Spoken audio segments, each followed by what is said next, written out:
thankful to be here. Tuli basanyufu nnyo okubeera wano olwaleero. I won't go into all of the details. Sigenda genda mu okutotola kamu ku kamu. But when I got up this morning, naye ku makya bwe nzukuse, I didn't think I was going to be here today. Mbadde sisuubira nti nja kusobola okujja wano. But the Lord has enabled. Naye Mukama ansobozesezza. Yeah.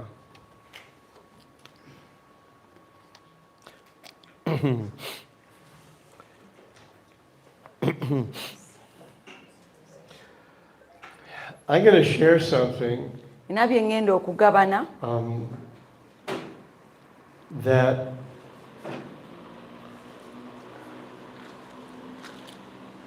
it's very unique for me. Atenga nze nkitwala ng'ekyenjawulo. Does her volume need to be up more? Because I'm much louder than you, I think. Really? Yeah, this is... Mine? Are we okay? Yeah. How's your volume? Just... Mumpulira bulungi? Okay, that's good. Yeah. Father, thank you for this time, for this gathering, for what you're building here. Kitaffe tukwebaza olwa lukuŋŋaana luno n'ekyo ky'otandise okuzimba wano. We take it as being something very unique. Tukitwala ng'ekintu ekyenjawulo. This whole setting is nothing any one of us ever expected. Lwakuba wano we tuli era ebintu nga bw'obipanze tewali n'omu ku ffe eyali asuubira nti ebintu byandibadde bwe biti. But we believe it's of a divine ordination. Naye nga tukkiriza nti bino byonna gwabikola. And I ask you to help put this all together. Era nkusaba nti buli kimu obeere nga gwakitwalaganya. In a way that it will be beyond information. Mu ngeri nti nja kubanga siwa bubaka bwokka oba kuwa bantu bigambo bugambo. But be revelation that will affect our lives. Naye wabeerewo okubikkulirwa okugenda okukwata ku bulamu bwaffe. And you would be glorified. Gwe oweebwa ekitiibwa. And that we would see you and understand your ways. Tusobole okukulaba tutegeere amakubo go. Blessed be your name. Erinnya lyo liweebwe omukisa.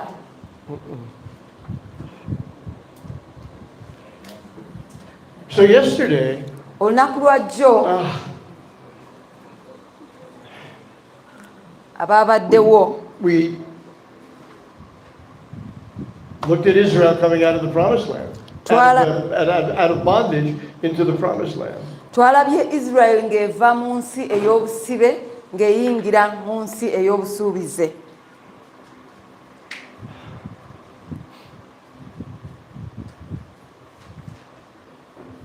And we talk about how the church is yet to come into a real sense of the spiritual promised land. Era nga twogera ku ndowooza nti ekkanisa tennaba kuyingira mu kifo eky'eggwanga esuubiza ery'omwoyo. I don't know exactly what it's going to look like. Simanyi oba kigenda kufaanana kitya. It will be something of great peace, for sure. Kintu kijja tuleetera emirembe. Such that no one will feel like there's anything missing. Ekifo ekyo ensi eyo nti oba owulira nga tolina ky'osubwa oba tolina ky'obulwako. You know, I know I know a lot of things. manyi ebintu bingi, And I have to say that some of the things I know era nga ŋŋamba nti ebimu bye mmanyi are not fully manifested in my life. sinaba kubiraba nga birabika mu bulamu bwange nga bikwatibwako. I think we can all relate to this. Era nzwe njogera bwe nti nzikiriza nti abasinga mukitegeera. This is our process. Guno gy'emitendera gye tulina okuyitamu. So I think about the church Nze bwe ndowooza ku kkanisa coming out of spiritual Egypt. ng'eva mu Misiri ey'omwoyo. We're just so surrounded with what we talk about, the Greek spirit. Nga tujjudde oba twetolodde ekiyitibwa omwoyo gw'ekiyonaani. And it permeates the way we think and things we do. Era omwoyo ogwo gw'ekiyonaani gujjudde oba gulabika mu buli kimu engeri gye tukolamu ebintu byaffe ebya bulijjo. But we know there is a time coming Naye tumanyi nti ekiseera kigenda kutuuka when the Lord will truly be manifested in our midst. Mukama tujja kuba nga tumulaba ng'era tulaba enkola ye mu bulamu bwaffe. And the messages that we gave a couple of weeks ago Era obubaka bwe twawa wano ennaku eziyise were all about how to prepare the place for the Lord. obubaka obubona bwali bukwata ku kintu kimu okuteekerateekera Mukama ekifo w'atuula. And this is really a continuation of that theme. Era nga n'olwaleero ngenda kuzimba ku mutwe ogwo. And I'm struck that we're talking about this subject, which I'll explain, Era nga nze neewuunya lwakuba tugenda kwogera ku mutwe guno gwe ngenda okubannyonnyola oba okwanjuluza on this first day of Passover. ku lunaku luno olusooka olwa Passover. It strikes me as being extremely prophetic. Kwegamba nze nkiraba nti kya bunnabbi nnyo okubanga ngenda kwogera ku mutwe guno olwaleero. For us here and for Africa. Era ng'ekigambo kino kya bunnabbi gye muli ne Africa mu bumu. You know, we've said along the way Ffe twagamba mu mbeera ze tubaddemu that God did not mean for things to be complicated. nti Mukama ye yali taagalangako bintu kubeera nga bizibu nnyo nga bizibu bya kutegeera. Or he never would have said that we needed to be like little children to enter the kingdom. Bwe kiba nga si kyekyo teyandigakkiriza oba teyandigambye nti twetaaga okubeera ng'abaana bato okuyingira mu bwakabaka bwa Katonda.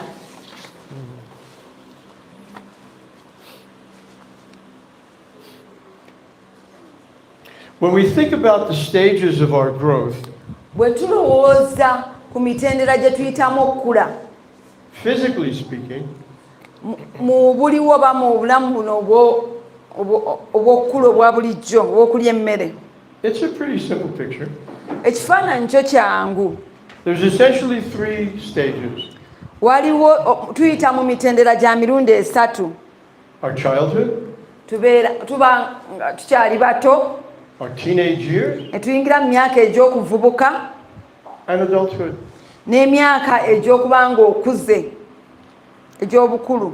And we know there are different dynamics that are associated with each stage. Ate nga tumanyi nti buli myaka egyo oba oli muto oba oli muvubuka oba okuze waliwo enkola ebintu gye babikolamu, waliwo enneeyisa ey'emyaka egyo. So childhood is kind of focused on learning how to walk, Bw'obeera omwana omuto how to talk, oba ebirowoozo biteeka okuyiga okutambula, okutengerera, okuyiga okwogera, how to do things in the physical world. n'engeri ey'okukolamu ebintu mu nsi ey'okweyambaza, ebintu eby'omubiri. It's a time of physical growth. Kiseera kya kukula naye ng'okula mu mubiri gwe gusinga okukula. And then in the teenage years, Era bw'ovubuka, it's another story. bannange obaddeko n'abavubuka oba bavubukako olugero ebibeerawo bimanyi.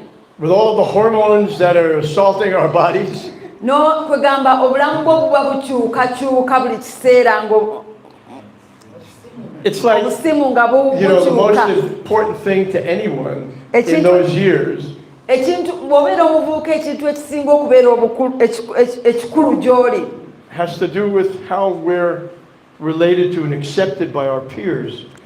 ekisinga okubeera ekikulu eri abavubuka nti engeri banno gye bakulabamu n'engeri gye bakukkirizaamu.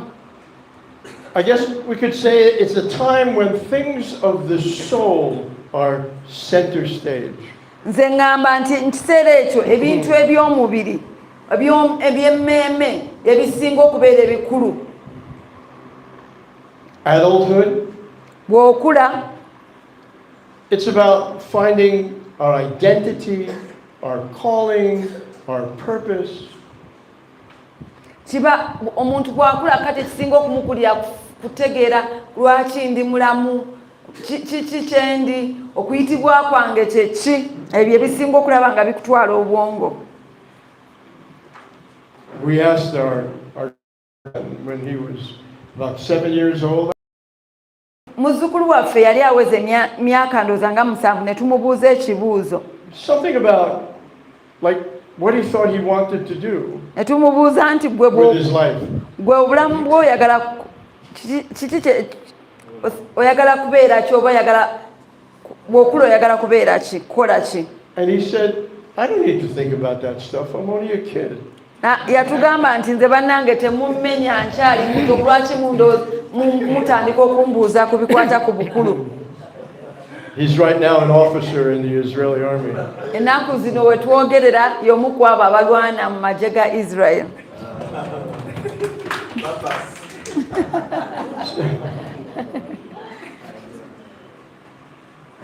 Well, first comes the physical, then comes the spiritual. Ekisooka okujja bye by'omubiri ne tuddako eby'omwoyo. Does it seem to make sense Kiyinza okuba nga tekikukolera makulu that there would be stages of growth also in our spiritual life? Tekikola makulu okulowooza nti ne mu bulamu bwaffe obw'omwoyo tulina emitendera gye tulina okuyitamu ng'emitendera gya obulamu obwa bulijjo okukula. But when I started thinking about this, Nze bwe natandika okulowooza ku kino ekyenjogerako, which was a good number of years ago, ate ng'emyaka giwera, it was a thought that, I don't know, it was just a new thought. kirowoozo kyali kyakajja.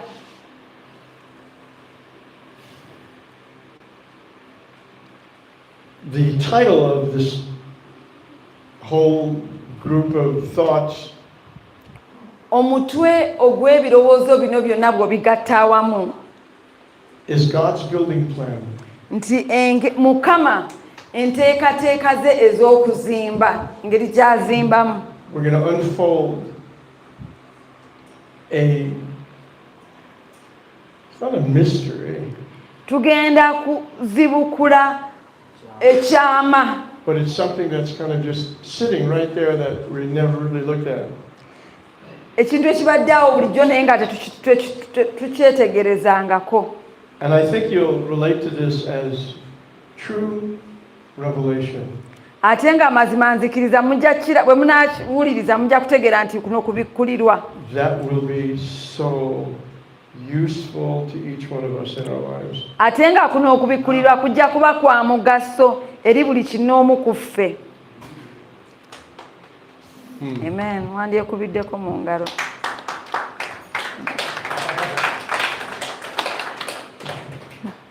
There were 3 Hebrew patriarchs. Bajjajja b'abaana ba Isirayiri bali basatu. Not 2, not 4, Si bana, si babiri. 3. Baali basatu. And then came all of the tribes. Era okuva mu abo abasatu be bajjajja ba ebika byonna ebya Israel. 10 mwe biva. So I was reading in Proverbs once, Lumu nali nsoma mu Ngero. and I came across 3 principles, Era nenzuula ennono 3 very specific principles. ate nga kwegamba zo buli emu eri yokka. And you'll see how they relate to the patriarchs, Era ojja kulaba engeri ennono zino 3 bwe zikwatagana ne bajjajja ba Isirayiri, zikwatagana n'endagaano, to the covenants that God made with Israel, endagaano Katonda ze yakola ne Isirayiri, and the names God revealed with the covenants, era n'amannya Katonda ge yabikkula mu ndagaano zino, which outlined for us these 3 stages of spiritual growth. ate ng'ojja genda okulaba ng'ebyo byonna bibikkula emitendera 3 gye tuyitamu nga tukula mu nsi ey'omwoyo. Let's begin looking at Proverbs 9, verse 10. Tutandiike nga tubikkula ekitabo ky'Engero 9, essuula ya 9, olunyiriri lwa 10. It says, "The fear of the Lord is the beginning of wisdom, Nti okutya Mukama mwe muva amagezi, and the knowledge of the Holy One is understanding." lugamba mu kutya Mukama amagezi mwe gasookera, n'okumanya oyo omutukuvu kwe kutegeera.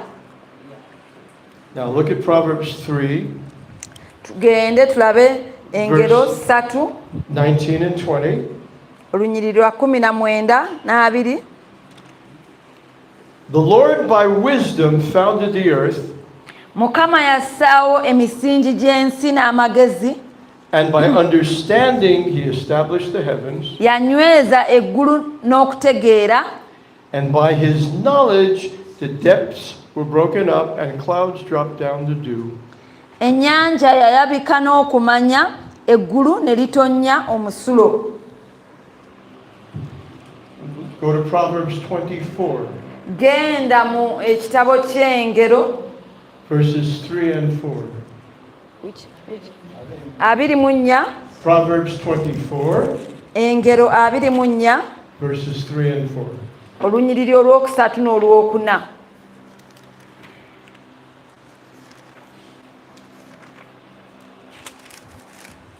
"Through wisdom a house is built, Amagezi ge gazimbya ennyumba, and by understanding it is established.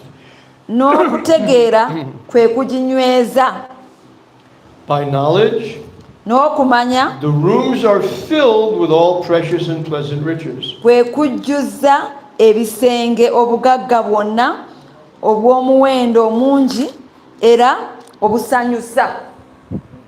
Now, Exodus chapter 31, Okuva essuula ya 31, starting in verse 1. olunyiriri olusooka. "Then the Lord spoke to Moses, saying, See, I have called by name Bezalel the son of Uri and the son of Hur of the tribe of Judah, Mukama n'agamba Musa nti, laba, mpise erinnya Bezaleeri omwana wa Uri omwana wa Kuuli ow'omu kika kya Yuda. Exodus 31 verse 1.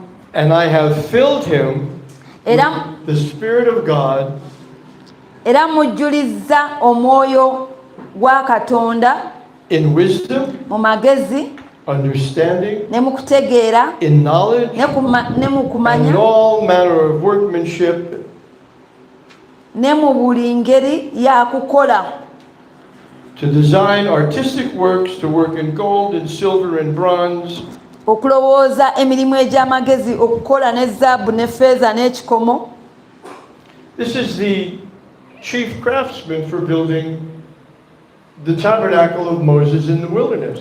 Ono ye yali omukozi omukulu mu kuzimba etabanako eweema ya Musa mu ddungu.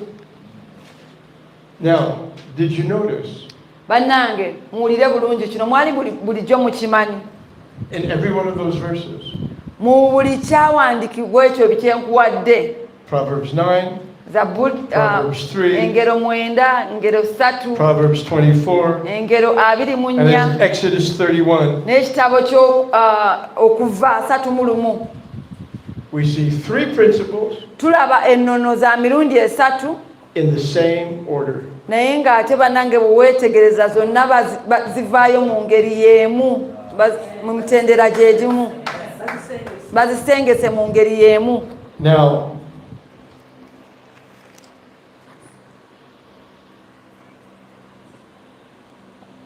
the one in Proverbs 3 emu eri mu ngeri eyokusatu, engeri eyokusatu, it's about God establishing the universe.